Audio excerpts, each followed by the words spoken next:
Sri motivation YouTube சேனலுக்கு வந்திருக்கிற உங்கள் எல்லாரையும் அன்போடு வரவேற்கிறேன். இந்த யூடியூப் சேனலில் சிந்தனையை தூண்டக்கூடிய குட்டி குட்டியான அழகான கதைகளை தான் நம்ம பார்க்க போகிறோம். வாங்க கதைக்குள்ளே போகலாம்.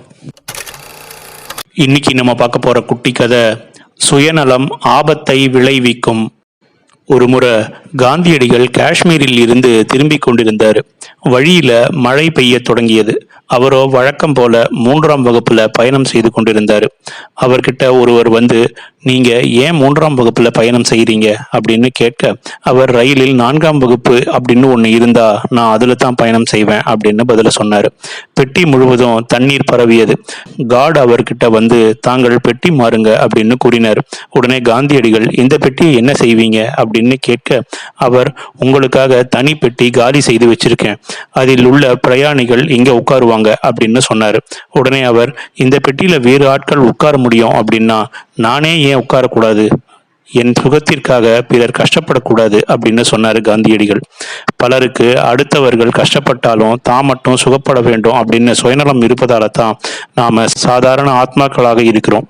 மனிதன் ஆத்மாவுடன் கூட பிறப்பதில்லை, அவன் அதை அடைய வேண்டியவராக இருக்கிறான் அப்படின்னு சொன்னாரு ஜார்ஜ் குல்ஜி. நாம் முக்கியமானவர்கள், நமக்கு முக்கியத்துவம் தர வேண்டும் அப்படின்னு எண்ணுவது மிகப்பெரிய தவறு. சுதந்திர போராட்ட இந்தியா முழுவதும் பரவியதற்கு காரணம் காந்தியடிகளுடைய அணுகுமுறை தான். சொல்லுக்கும் செயலுக்கும் வேறுபாடு இல்லாமல் இடைவெளி நேராமல் வாழ்பவர்கள் தான் கண்களின் வழியாக இதயத்திற்குள் ஊடுருவ முடியும். சில நேரங்கள்ல சாதாரண அதிகாரத்தை கூட துஷ்பிரயோகம் செய்பவர்கள் தான் இங்க நிறைய பேர் இருக்காங்க. ஒருவர் நல்ல அரசு பதவியில இருப்பவர். அவர் திருச்சியிலிருந்து சேலம் செல்ல வேண்டியிருந்தது. முதலிலேயே வந்து பஸ் முன்னிருக்கையில அமர்ந்திருந்தா கூட பரவாயில்ல. அவரோ பேருந்து புறப்படும் நேரத்திற்கு வந்து முன்னிருக்கைக்காக தன் செல்வாக்கை பயன்படுத்தி நடத்துனர்கிட்ட வாக்குவாதம் செய்தார்.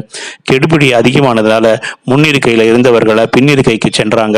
30 கிலோமீட்டர் தொலைவில் சரக்கு லாரி பேருந்து மீது மோதியதுல முன்னிருக்கையில் அமர்ந்திருந்தவர்களுக்கு மிகப்பெரிய பலத்த அடியும் ஏற்பட்டது.